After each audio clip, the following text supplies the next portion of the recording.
to since this is a very recent development that has come in, so I need to ask you about this announcement by the Reserve Bank of India with regard to risk weights on consumer finance, and specifically they're talking about unsecured credit.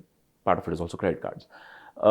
Raising risk weights, are we, should one look at it as a doomsday scenario, or is this just some amount of safeguards being built in place? How do you see this? Okay.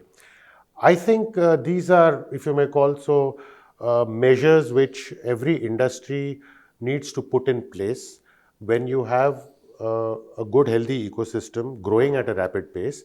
You'll always see some, if you may call so, hotspots in some parts of the ecosystem. And increasing risk weights is, I think, one of the tools or measures which is used to ensure that you do not have rampant growth and rampant disbursement of loans in certain some segments. So I think so I definitely don't think we should call it doomsday scenario.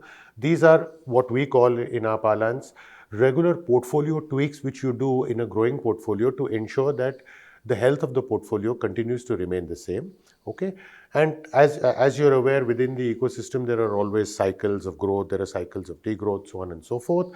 These are legitimate tools used to sort of ensure that you have a healthy growth. I think what's important in a growing economy like India, which is where it's natural when you have high growth rates in the economy, you will see consumption of credit obviously growing up. Okay, it's all the more important to ensure that you put in the right checks and measures to ensure a good mature growth and a very stable growth of this thing, which ensures the economy grows, but at the same time to ensure that bubbles don't happen.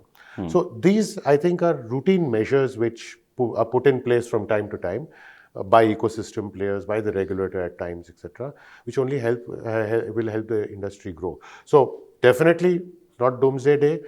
Should be taken as a business as usual method of ensuring good, healthy credit growth.